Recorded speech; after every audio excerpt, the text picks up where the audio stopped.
Please open your Bible to James chapter 2, verses 1 to 13.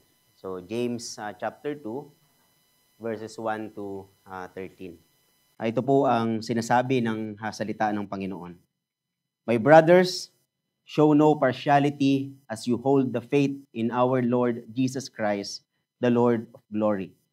For if a man wearing a gold ring and fine clothing comes into your assembly, and a poor man in shabby clothing also comes in, and if you pay attention to the one who wears the fine clothing and say, you sit here in a good place, while you say to the poor man, you stand over there, or sit down at my feet. Have you not then made distinctions among yourselves and become judges with evil thoughts? Listen, my beloved brothers, has not God chosen those who are poor in the world to be rich in faith and heirs of the kingdom, which he has made promise to those who love him? But you have dishonored the poor man. Are not the rich the ones who oppress you and the ones who drag you into court? Are they not the ones who blaspheme the honorable name by which you were called? If you really fulfill the royal law according to the scripture, you shall love your neighbor as yourself, you are doing well. But if you show partiality, you are committing sin and are convicted by the law as transgressors. For whoever keeps the whole law but fails in one point has become accountable for all of it. For he who said, do not commit adultery, also said, do not murder. If you do not commit adultery but do murder, you have become a transgressor of the law. So speak and so act as those who are to be judged under the law of liberty. For judgment is without mercy to one who has shown no mercy. Mercy triumphs over judgment. Let us pray. Ama naming Diyos na nasa langit, kami po ay humihingi ng inyong tulong, ng inyong pagpapala, ng pagkilos ng inyong banal na espiritu as we hear the preaching of your word.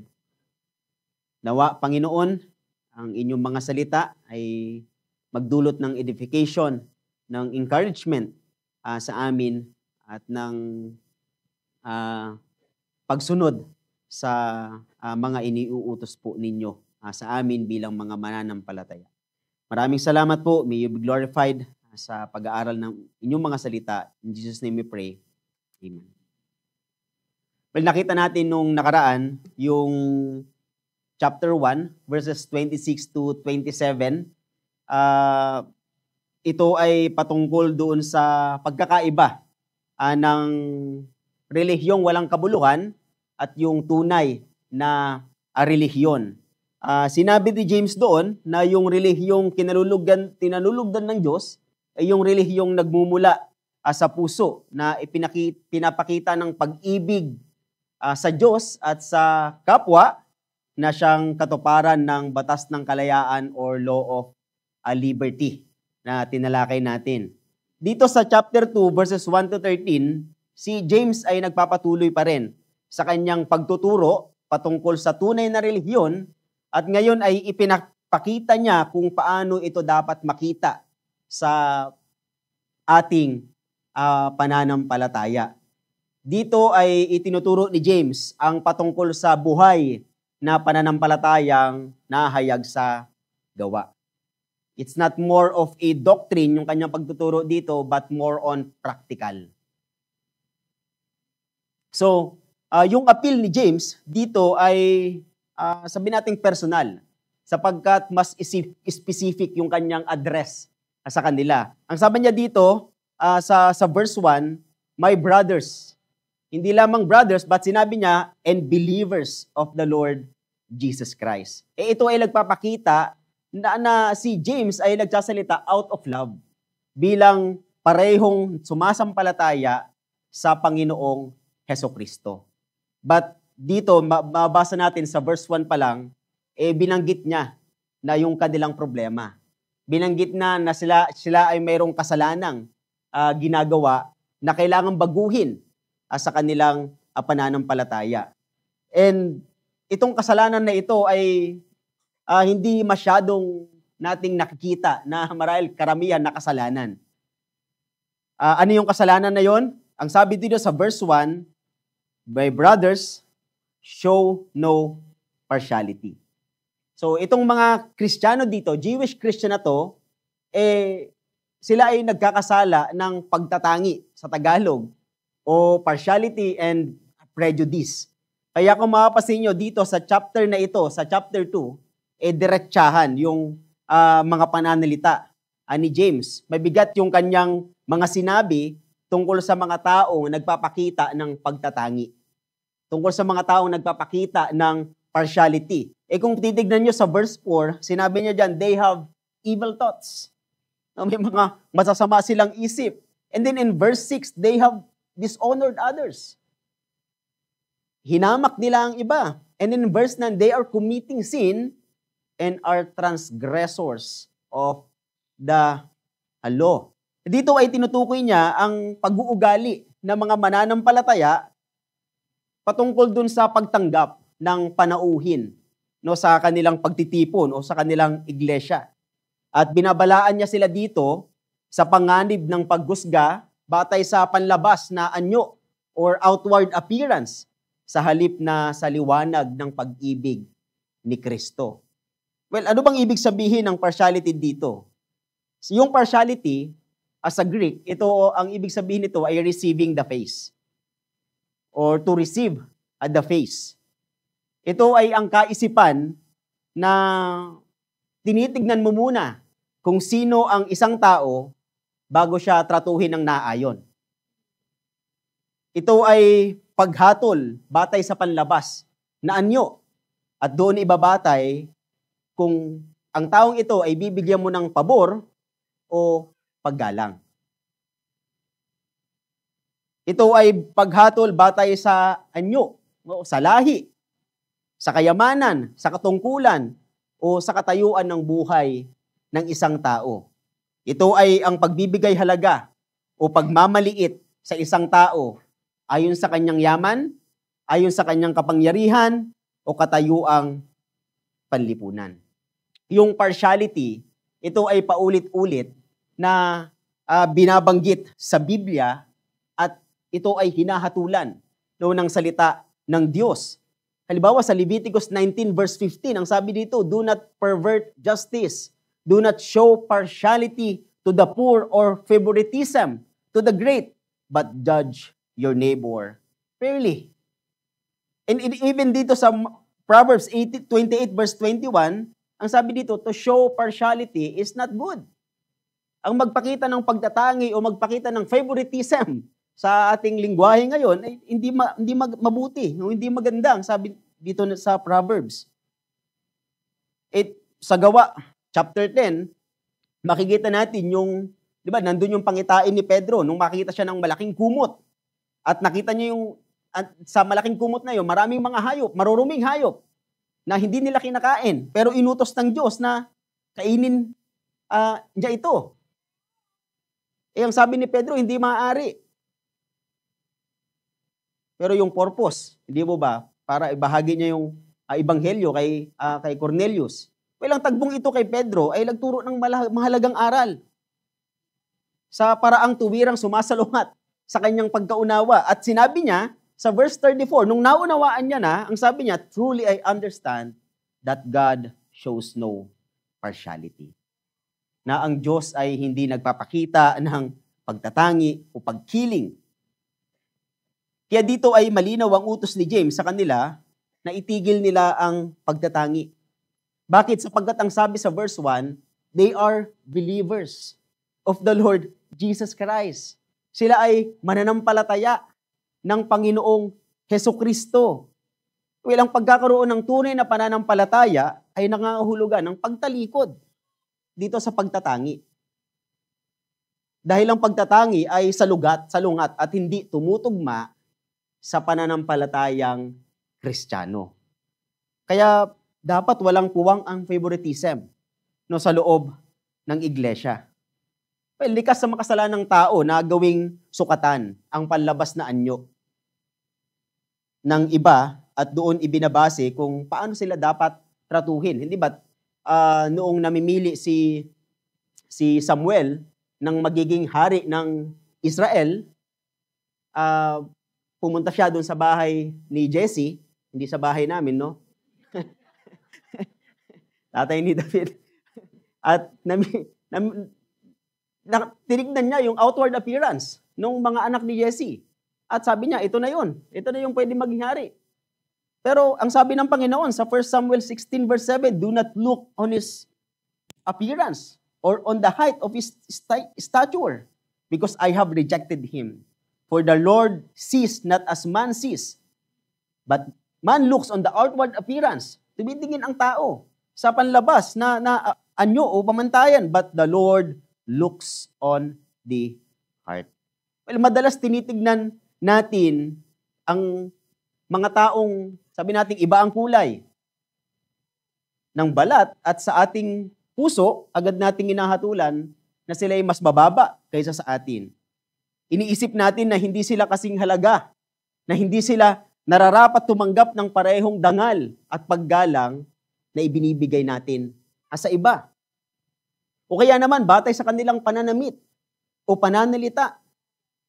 Kapag narinig natin sila nagsalita at medyo sabihin nating pabalang o hindi ganun ka-edukado, palihim tayo nagsasalita, nagsasabi na ng paghuhusga o paghatol sa taong iyon. Minsan iniisip natin kung saan sila nag-aral o kung anong school yung hindi sila nakapasa o natanggap. Minsan ay sinusukat natin ang kanilang talino o kakayahan bases lang sa kung anong komunidad, so anong community sila nanggaling, o anong pamilya sila lumaki. At marami pang mga pagtatangi, marami pang mga paggiling, paggusga, batay sa panlabas na anyo o pamantayan ng ginagawa ng tao. Well, ang ganitong pag-iisip ay umahantong sa diskriminasyon, sa discrimination, at sa pagtrato sa kapwa na parang hindi sila nilikha sa wangis ng Diyos. At kapag ganun tayo mag-isip at umasal, hindi natin dala ang liwanag ng Ebanghelyo, kundi ang kasalanan ng pagmamataas or yung sin ng pride. Well, dito sa parehong talata is sinabi ni James that Jesus Christ is the Lord of glory, Panginoon ng kaluwalhatian. Nagsasabi ito na kung si Kristo ang tunay na kaluwalhatian ng Diyos, ano pang halaga ng kaluwalhatian ng tao? Ng kayamanan, oposisyon, walang saysay ang mga panlabas na pamantayan sa harap ng kadakilaan ng Panginoong Hesukristo. Well, ang pagtatangi ay walang puwang sa iglesyang si Kristo ang pinapupurihan. Kaya ang mensahe na nais kong sabihin sa hapon po na ito, base sa ating passage, ay ito po: partiality and prejudice has no place in the church. It stands in opposition to the heart of God, and it violates the law that calls us to love others as ourselves. Sa Tagalog, ang pagtatangi at pagkiling ay walang puwang sa iglesia. Ito'y salungat sa puso ng Diyos, at nilalabag nito ang kautosang nagsasabi na ibigin natin ang ating kapwa gaya ng ating mga sarili. Dalawang bagay po ang nais kong sabihin dito. Una, partiality contrasts with the character of God. So yung partiality ay salungat doon sa katangian ng Diyos. Sinimulan ni James ang pag-rebuke sa kasalanan ng pagtatangi sa loob ng iglesia, sapagkat ito ay salungat sa katangian ng Diyos at ito ay maliwanag na pagkakasala. Dito sa verses 2 to 3 ay nagbigay siya ng isang senaryo na sinabi niyang nakinondem niya doon sa sinabi niya sa verse 1 na show no partiality. Upang himukin itong mga mananampalataya dito na wag silang magpakita ng pagtatangi sa tuwing sila ay magtitipon bilang isang iglesia. Ang sitwasyon na binanggit ni James ay parang hypothetical o sabi natin exaggerated para ipunto lamang yung kanyang nais sabihin dito. Subalit yung bigat ng tono ni James sa kanyang babala dito ay nagpapakita na hindi ito katang-isip lamang. Kung hindi ito ay ang ganitong kilos ay umiiral sa kanilang pagtitipon, sa kanilang iglesia. Dahil kung babasahin nyo, kung pupunta kayo sa verses 6-7, nagbanggit si James ng totoong nangyayari, yung existing circumstances. So masasabi ko, sabi ng mga ilang commentator, bagamat yung iba sabi nila hindi totoong nangyari ito, ilustrasyon lamang ito, pero sabi nung iba, talagang nangyayari ito sa kanilang mga pagtitipon. At tumatayo ako doon sa talagang nangyayari ito sa kanilang mga pagtitipon. So ang kanyang ilustrasyon dito ay patungkol sa dalawang taong pumasok sa oras ng kanilang, sabi nating pagtitipon o panambahan. Ang sabi niya, may isang taong pumasok sa kanilang pagtitipon na mayroong suot na singsing, na gintong singsing. Sabi niya, siya ay may magandang kasuotan. Well, yung gintong singsing, ang ibig sabihin sa Greek niyan ay gold-fingered. Well, nagsasabi na yung pumasok na yon ay hindi lamang isang singsing na ginto ang suot niya, kung hindi marami siyang mga suot na mga singsing. Sa first century, maging sa Roman culture, yung singsing ay, kumbaga parang indikasyon na ikaw ay mayaman. Pagpapakita na ikaw ay maayos o mayaman ang iyong kalagayan sa buhay. Ito ay tanda ng pagiging makapangyarihan sa halipunan. Ang sabi dito, maging yung kanyang kasuotan ay magara. Yung kanyang kasuotan ay kumikislap at kumikinang. Marahil, sabihin natin, ginto din yung kanyang kasuotan. Ngunit yung contrast dito, mayroong isang taong pumasok din na dukha. Sabi dito, marumi ang damit. Yung kanyang damit ay luma, simple, marahil ang sabi nila, yun na lamang yung kanyang natitirang damit.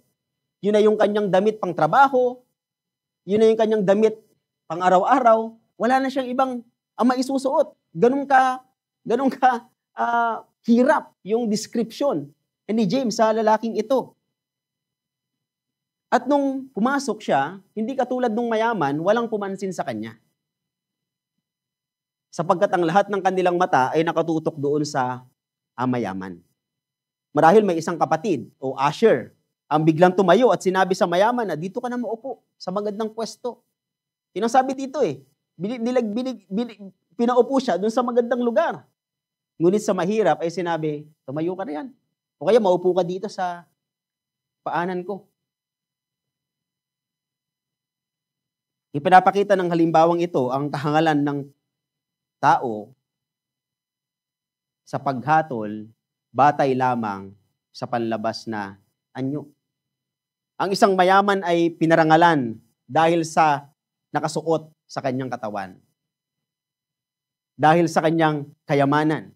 Ngunit ang mahirap ay binaliwala.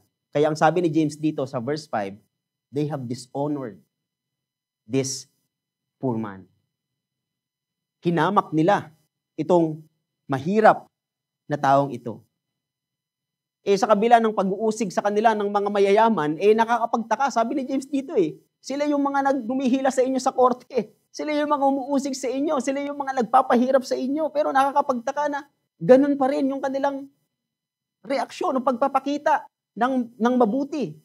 Dito sa mga mayayaman na, hindi naman siguro lahat ng mayaman, dito sa mayamang ito na kanyang in-illustrate.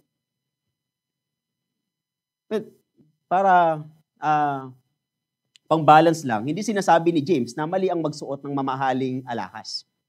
O pag may pumasok dito na may magandang suot, maraming singsing, teka lang, hindi ka pwede dito, huwag nating papasukin.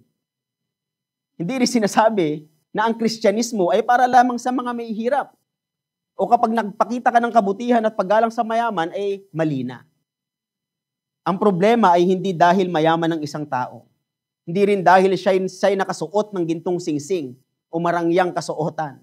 Ang problema ay nasa pagtatangi at pagkiling sa hindi patas na pagtrato sa mahirap.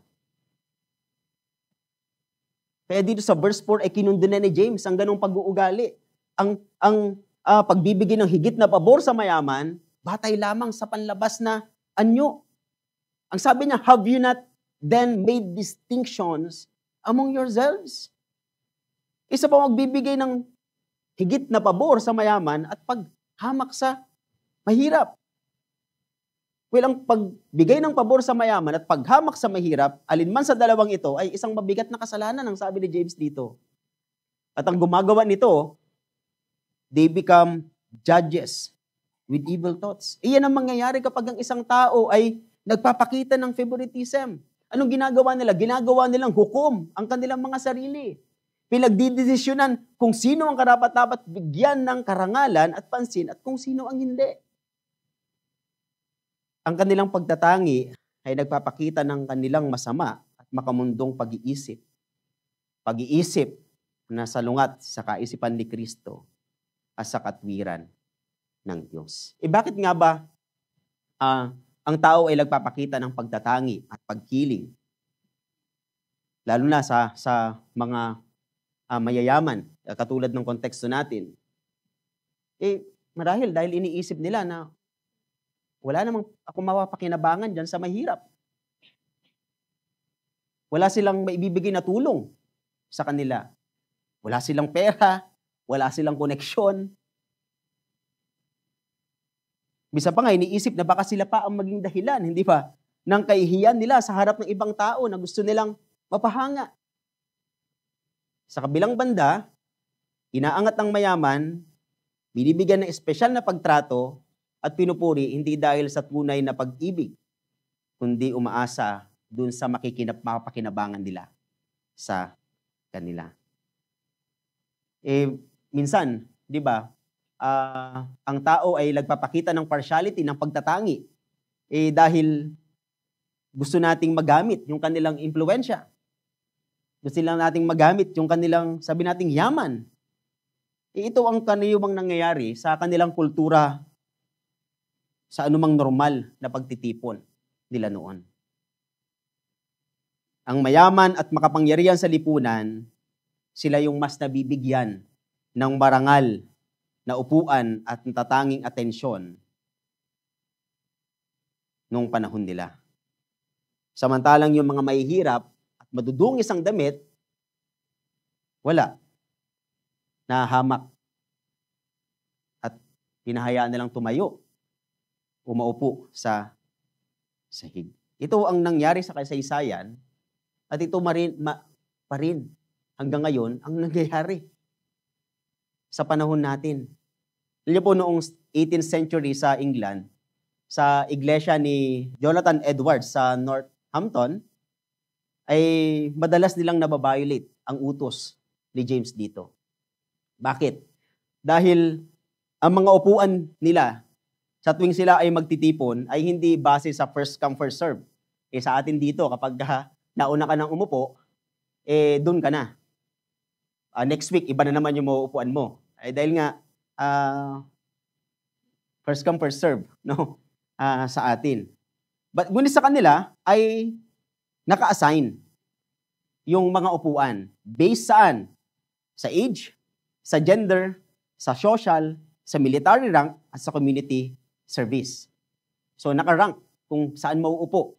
Noong magtayo sila ng bagong building, sabi, noong 1737, ang pinakamagagandang upuan ay ibinibigay sa mga lalaking may mataas na kita at maraming ari-arian. Ang mga mayayaman ay binibigyan ng espesyal na pwesto, habang ang mga mahihirap ay napupwersang maupo sa itaas o sa pinaka-alikod. Pero mahalagang malaman din natin na bagaman against si Jonathan Edwards dito, pero hindi siya, o lagi siyang talo o pagdating sa boto. Marahil wala din siyang magawa. Ang ugat ng pagtatangi ay kadalasang saan?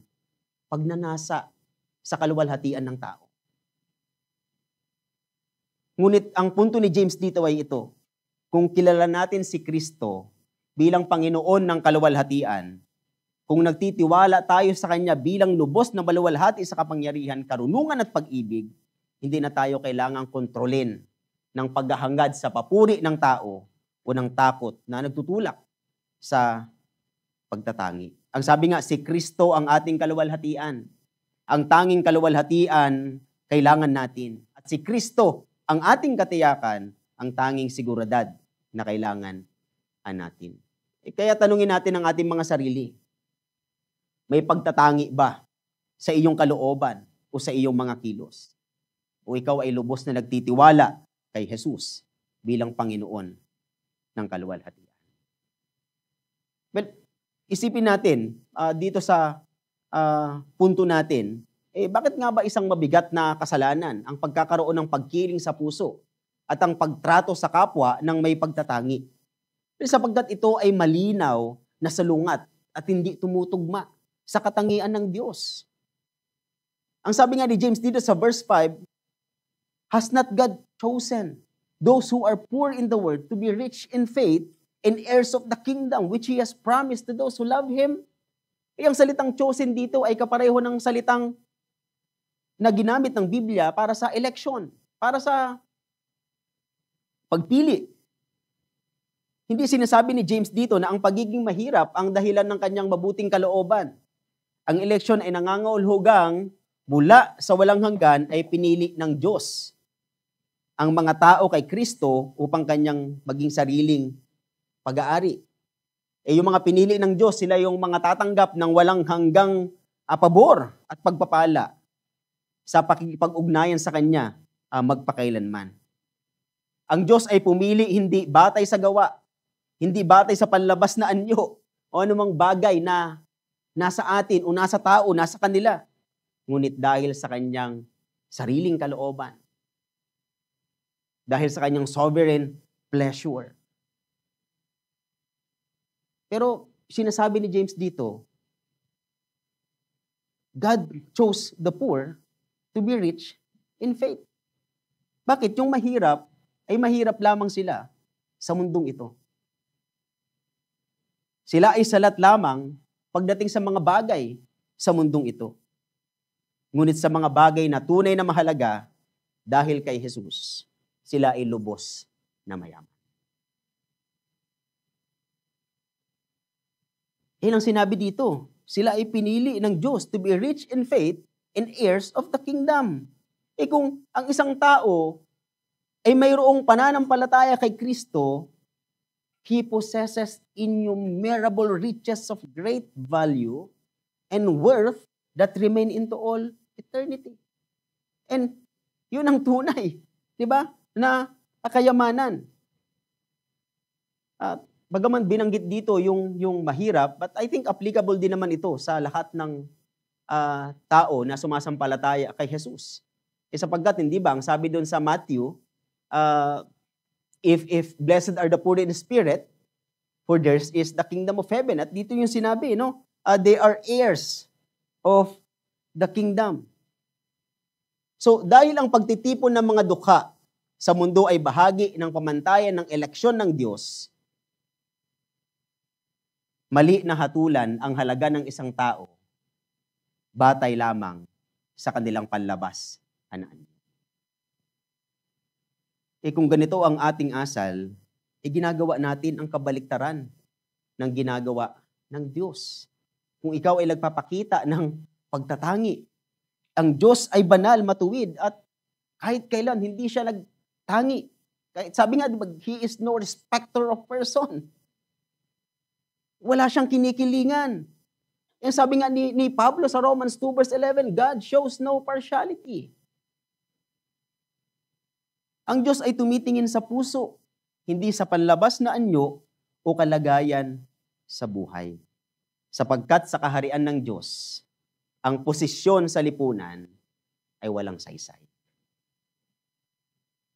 Di ba ganyan ang sabi ni Pablo sa Galatians 2 verse 6? And from those who seemed to be influential, what they were makes no difference to me, God shows no partiality. Kaya kapag tayo ay nagpapakita ng pagkiling o diskriminasyon, hindi lamang natin sinasaktan ang ating kapwa, hinahamak din natin mismo ang katarungan ng Diyos. Sa madaling salita, ang pagtatangi ay hindi lamang isyu ng asal o ng ugali. Ito ay pagsuway sa pagkakakilanlan ng Diyos. Ang sino mang nagsasabing siya ay anak ng Diyos, ngunit nabubuhay ng di makatarungan, ay kumikilos ng salungat sa kanyang ipinapahayag sa pananampalataya. Kaya suriin natin ang ating mga sarili. Sa ating kapwa mananampalataya, pantay ba ang ating pagtrato sa bawat isa? O mayroong pagkakaiba? Binabase ba natin yung ating pagtrato sa bawat isa base sa kanilang economic status, base sa itsura, base sa edukasyon, o kung anumang basihan na naiisip natin na mayroon tayo? Madalas kong maranasan yan. Kasi paglalabas ako, hindi mo ako nagbibihis. Hindi, may damit naman ako, pero baka isipin nyo ako. Pero naka-short lang ako, nakapambahay lang ako. So pag papasok ako ng mall, kahit na may bibilin ako, hindi ako pinapansin ng sales clerk. Ay pinapansin niya yung mga magandang aswait. Yun ang mundo. No? Hindi alam, may pera naman ako. Nakasayabang, no? Pambiling kandila.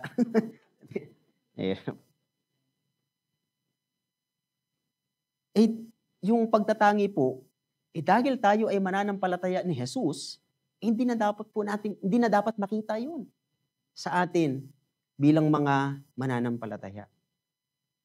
Kapag may darating tayong bisita, paano natin sila pinapakitunguhan? Paano natin sila tinatrato? Bantay-bantay ba? O nagpapakita tayo ng pagtatangi? Kapag ginagawa natin ito, ay hinahati natin ng iglesia. Dahil kay Kristo, ang sabi ng Biblia, we are all one in Christ Jesus. Ang ebanghelyo ni Kristo ay hindi nagpapakita ng pagtatangi.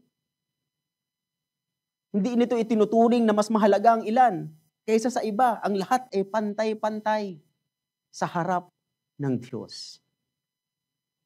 Ang pagtitipon ng mga mananampalataya ay, sabi nga, tinawag itong visible expression ng kanyang biyaya, ng kanyang pag-ibig, ng kanyang kaligtasan na naging posible dahil sa kamatayan at muling pagkabuhay ng Panginoong Hesukristo.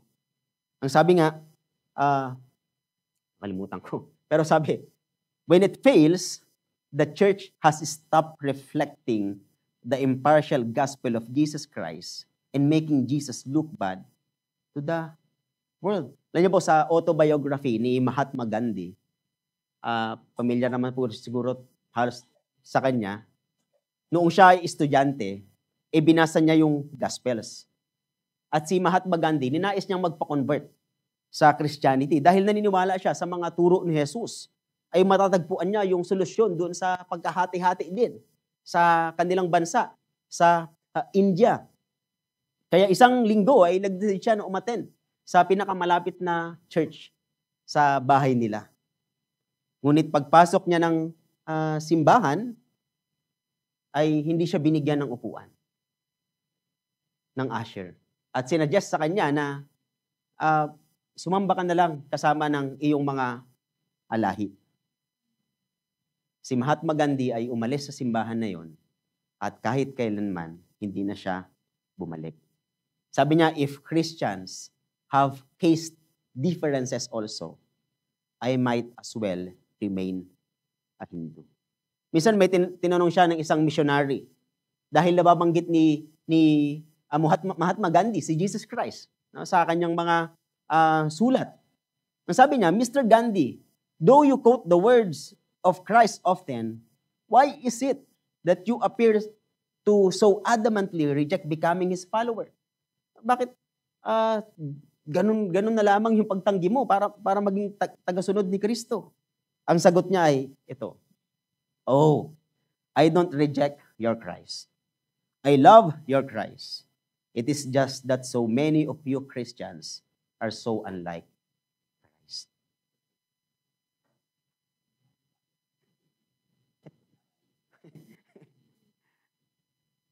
Ganun yung nangyayari kapag tayo ay nagpapakita ng partiality.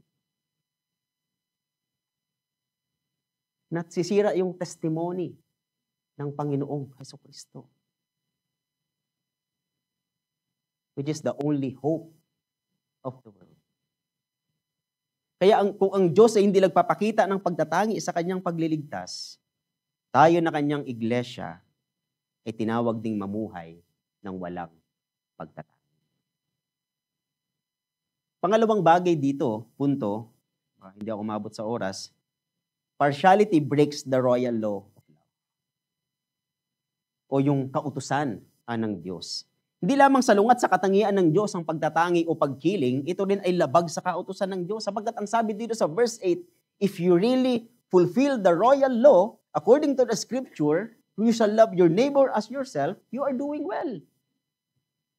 Dito ay kinot ni James yung Leviticus 19 verse 18 na tinawag sa Matthew na ikalawang dakilang utos. Ano po yun? Love your neighbor as you love yourself. Well, ang tinutukoy ni James na royal law ay sa diwa, kabuuan ng salita at kautusan ng Diyos na tinupad ng Panginoong Hesukristo. Ito ay tinawag na royal dahil ito ay ibinigay ng Diyos. The sovereign king. Ito ay kanyang utos. Ito ay kanyang edict. At dahil ito ay ibinigay ng hari, ang lahat ng tao ay mayroong pananagutan dito.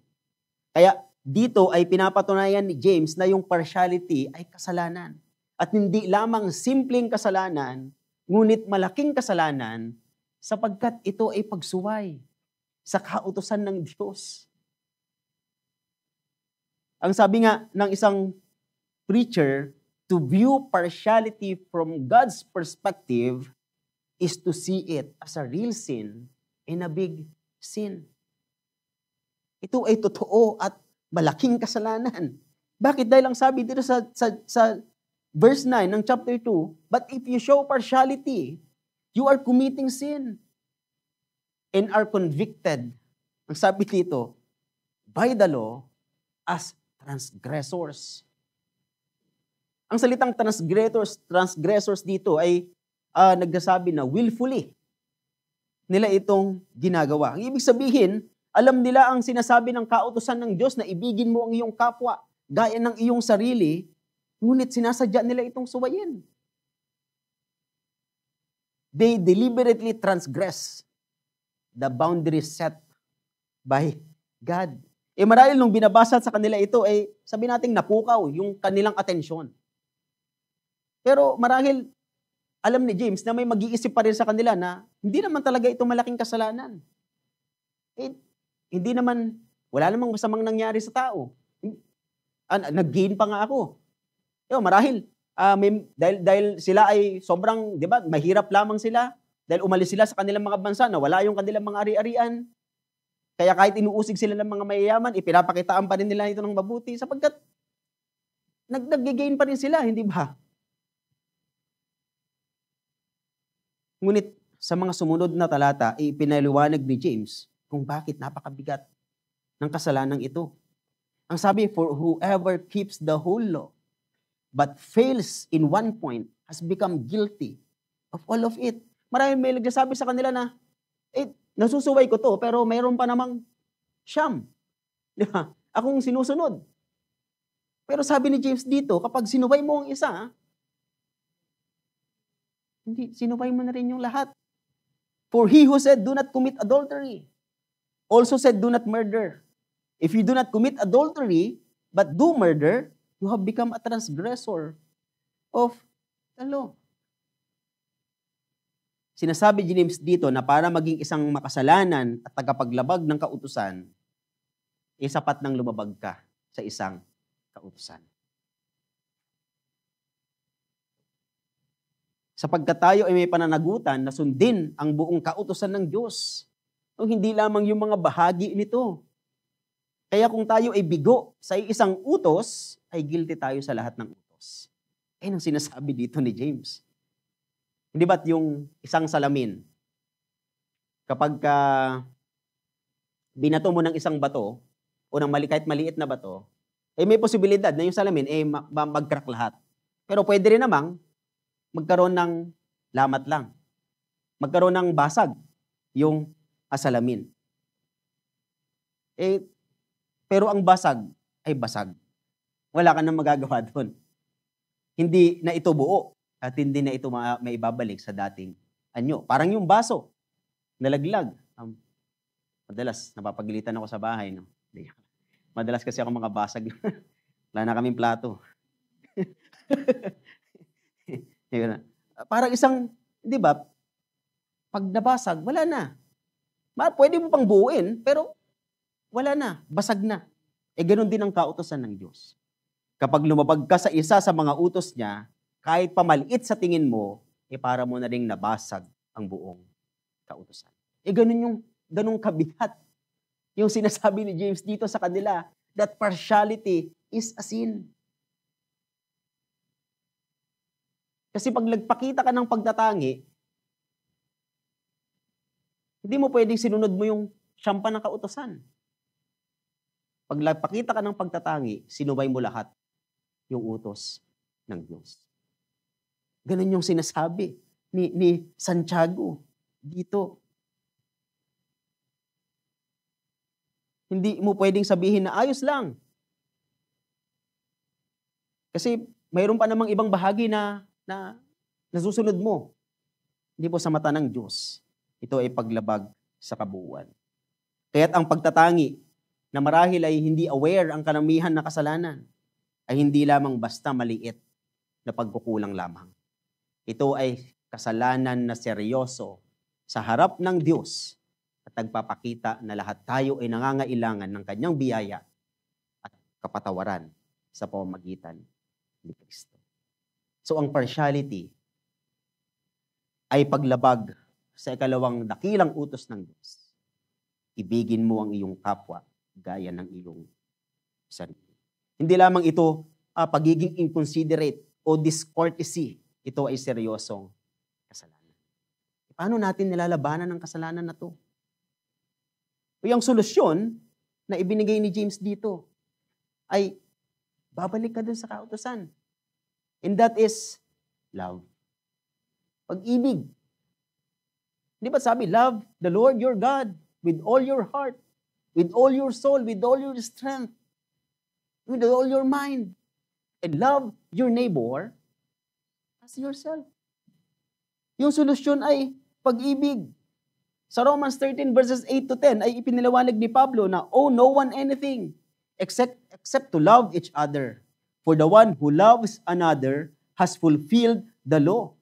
For the commandment, you shall not commit adultery, you shall not murder, you shall not steal, you shall not covet, and any other commandment are summed up in this word.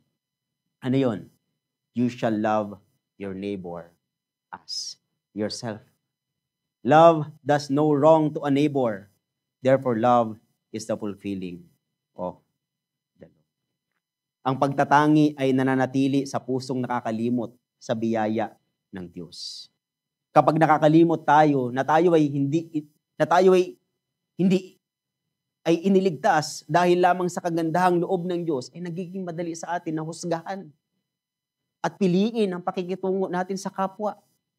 Ngunit kung namumuhay tayo sa katotohanan ng pag-ibig ng Diyos na hindi natin kailanman kayang bayaran, doon tayo binabago. At natututong ibigin ang iba ng pantay-pantay na may kababaang loob at ng walang kondisyon. So ang tanging lunas sa pagtatangi ay pag-ibig. Hindi lang basta pag-ibig, kundi ang pag-ibig ni Kristo na kusang nag-alay ng kanyang sarili para sa mga hindi karapat-dapat. Ito ang uri ng pag-ibig na mula sa Ebanghelyo at siyang inaasahan ng Diyos na makita sa kanyang mga anak. Only Christ's sacrificial love, demonstrated at the cross and applied through the gospel, has the power to crush favoritism because only Christ can change our hearts. Kaya si James ay merong appeal dito sa verses 12 to 13. So speak and so act as those who are to be judged under the law of liberty. For judgment is without mercy to one who has shown no mercy. mercy triumphs over judgment. Ibig sabihin, tayo ay mamuhay at kumilos bilang tunay na mananampalataya na haharap sa balang araw sa paghatol batay sa katuwiran ni Kristo na ibinilang sa atin. Ang ating mga kilos at ang ating mga salita ay, sabi diyan, dapat nakaayon sa katotohanan tayo ay haharap sa paghahatol. Bilang paghuhukom o dito ay hindi paghatol sa kapahamakan.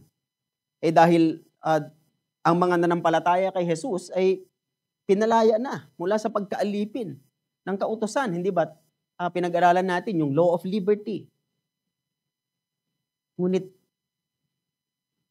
sinuturo ng Biblia na bilang mananampalataya, we are also going to appear doon sa judgment seat ng Panginoong Jesus. Ang sabi sa 2 Corinthians 5 verse 10, "For we must all appear before the judgment seat of Christ, so that each one may receive what is due for what he has done in the body, whether good or evil."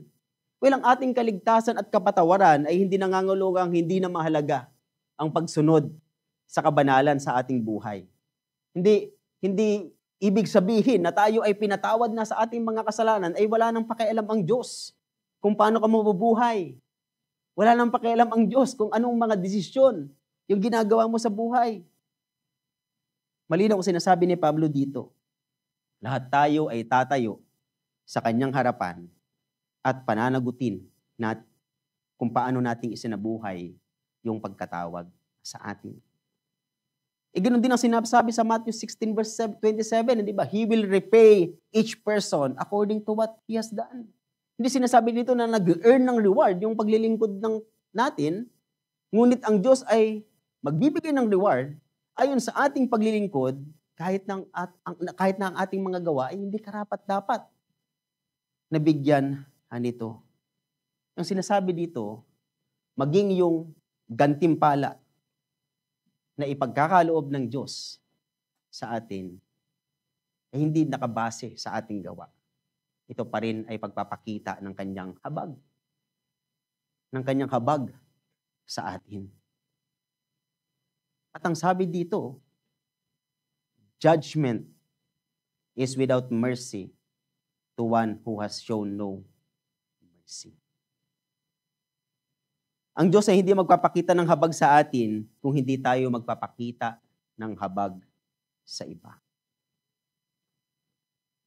And as a believer, bilang mga mananampalataya, we are able to show mercy. Dahil ang Diyos ay pinaranas na sa atin through Christ. Yung kanyang mercy in every day. Di ba? Yung mercy niya is laging bago. Tuwing umaga, ang sabi sa Lamentations. Ang habag ng Diyos ay lubos na nahayag sa cross ng Panginoong Jesucristo. Alam niyo po, may isang ilustrasyon akong nakita. Sabi niya, isang ina ang lumapit kay Napoleon upang humiling ng kapatawaran para sa kanyang anak. Sinabi ng emperador na 2 ulit nang nagkasala ang iyong anak at hinihingi mo yung katarungan at imbis na hinihingi mo ang habag, imbis na ang dapat ibigay sa kanya ay katarungan at kamatayan. Ngunit sabi nung ina, hindi po katarungan ang aking inihiling. Awa po ang aking ipinapakiusap. Habag po ang aking ipinapakiusap. Sabi ni Napoleon, hindi karapat-dapat yung anak mo sa habag.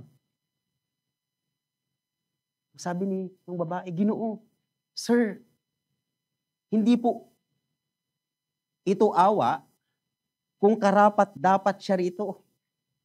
At ang hinihingiling ko po sa inyo ay awa lamang o habag lamang. Kung gayon, ang sabi ng emperador, magkakaloob ako ng awa at pinatawad niya ang anak ng babae. Ang sabi, sa isang malalim, sa isang mataas at malawak na paraan, ito ang ginawa ng Diyos para sa atin kay Kristo. Hindi tayo karapat-dapat sa awa. Hindi tayo karapat-dapat sa sa kabutihan ng Diyos. Pero dahil sa kanyang habag, dahil sa kanyang pag-ibig sa atin, pinaranas niya sa atin yung awa, yung habag.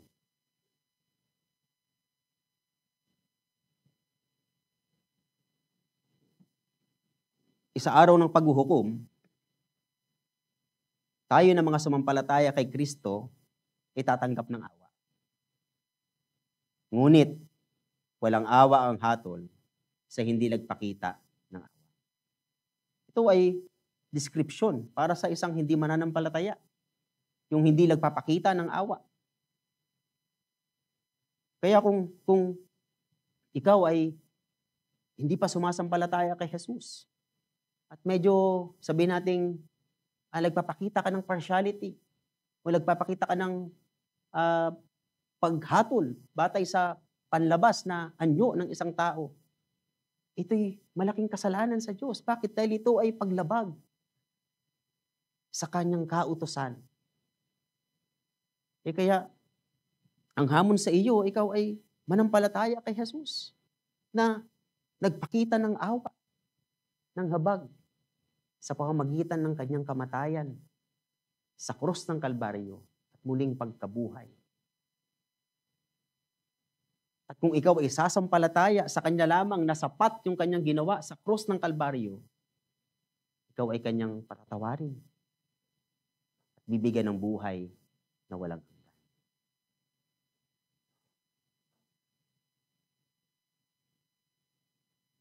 Sa ating mga Kristiyano, huwag tayo magpakita ng pagtatangi. Kundi ipakita natin ang ating pananampalataya sa pamamagitan ng habag at pag-ibig. Sapagkat ang sabi dito sa huli, ang awa ay nagtatagumpay laban sa paghuhukom. Tayo ay manalangin. Ama naming Diyos na nasa langit, kami po ay nagpapasalamat sa paalala ng inyong salita patungkol po dito sa partiality. Ito po ay mabigat at malaking kasalanan sa inyong harapan sapagkat ito po ay utos ninyo na ibigin namin ang aming kapwa gaya ng aming mga sarili. Kaya Panginoon, humihingi kami ng inyong sapat na biyaya. Tulungan kami, O Diyos, na kung kami ay nagkakasala ng paghuhusga, paghatol, base sa panlabas na anyo, tulungan niyo po kami na ito ay malabanan sa pamamagitan, Panginoon, ng pag-ibig ng aming Panginoong Hesukristo. And may you also forgive us, O Lord, sa mga kasalanan ito. And may you change our hearts at kami ay mamuhay, Panginoon, ng may paggalang, O Diyos, sa aming kapwa. Ganoon din po, O Diyos, ay inihiling din namin na kung mayroon man dito sa aming kalagitnaan na hindi pa tunay na sumasampalataya sa aming Panginoong Jesus, kayo rin po ang siyang kumilos sa kanyang puso. Makita niya, Panginoon, ang kanyang mga kasalanan sa inyong harapan at makita niya kayo bilang Diyos na banal na may karapatang humatol para sa kanyang mga kasalanan. At makita niya si Jesus bilang tagapagligtas na siyang nag-alay ng kanyang sarili sa krus ng Kalbaryo at siya man din ay sumampalataya sa kanya at magsisi sa kanyang mga kasalanan. Panginoon, maraming salamat po sa inyo at kayo po ang aming niluluwalhati maging sa inyong mga salita. Ito po ang aming panalangin sa pangalan ng aming Panginoong Jesus.